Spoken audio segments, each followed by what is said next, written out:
Yeah, it's really not that magical.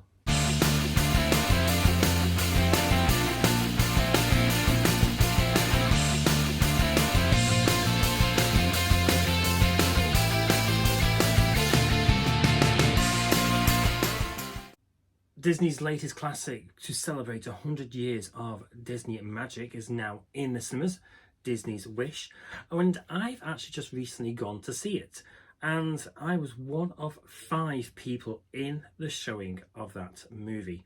Now, has Disney lost its magic? 5 people in the cinema to watch the latest Disney classic on the week of its release. Wow.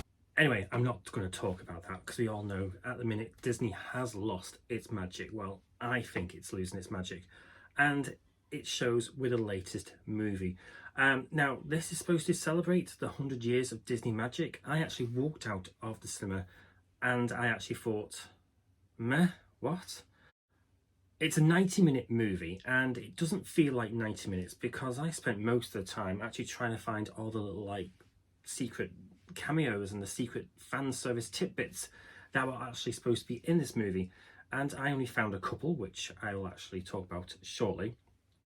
Asha and Magnifico are the 2 main characters within this movie, and to be honest, they're the only 2 characters really you should be talking about because all the other characters are actually okay or just there, really just on a level playing field. There's nothing really special about any of them, and that includes the sidekick, which I always love the heroine sidekicks. We've had classic ones like Pascal, he, but this one, nothing really special about him. And when we're talking about special, there's nothing really special about Aisha, really. She is just okay, and for a 100th celebration movie, I don't really think that cuts it. She's going out there to ruin the Disney villain. Yes, we've actually gone back to classical Disney and having a Disney villain.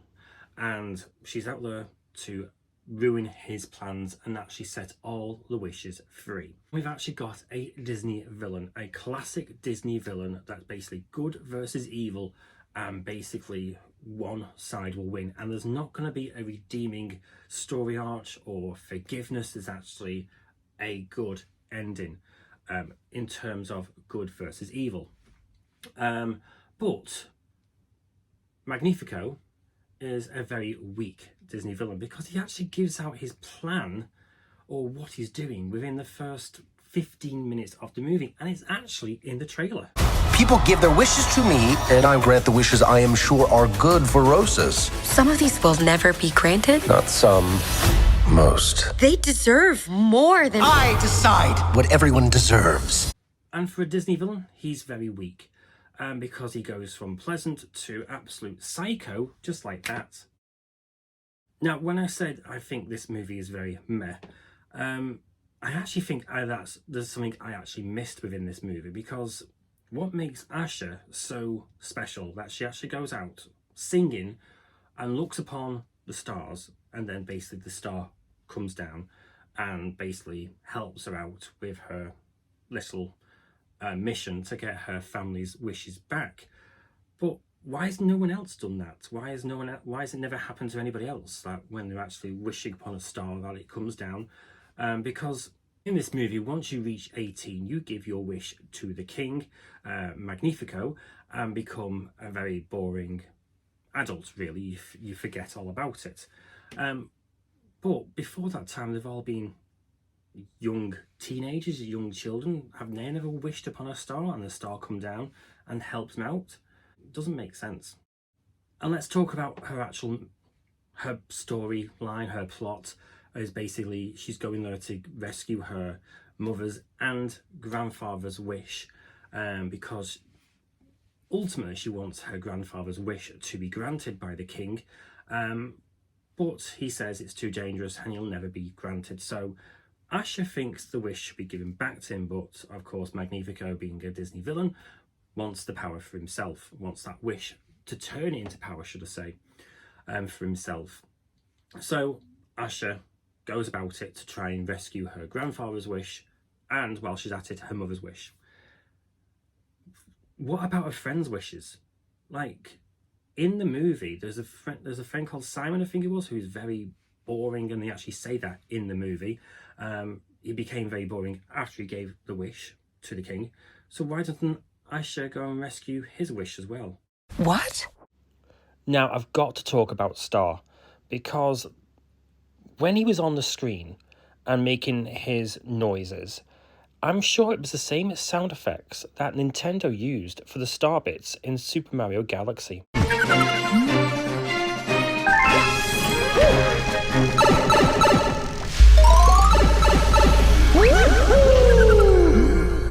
The actual artwork of the movie is okay. I'm just looking at the TV screen now, and I actually feel like it looks better on the TV screen than it actually did on the big screen, which is a bit weird.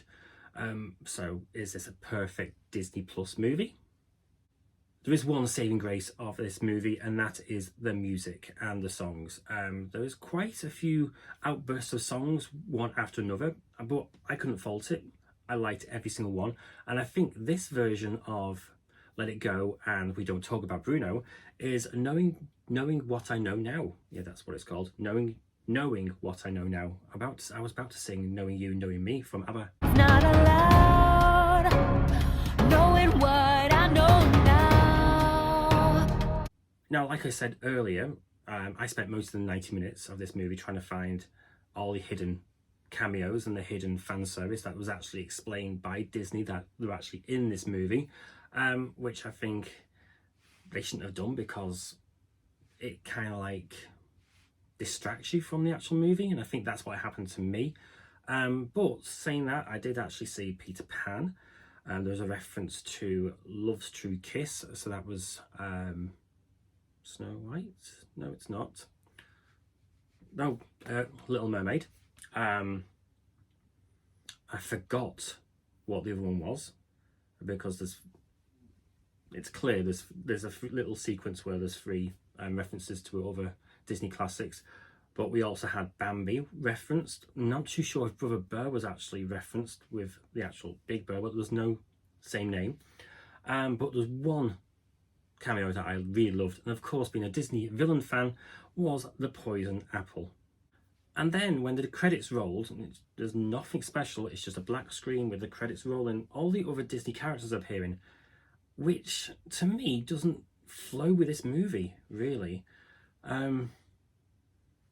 I didn't quite grasp that, and I'm not too sure if there was an end of credit sequence, because I actually just left during the credits because I thought,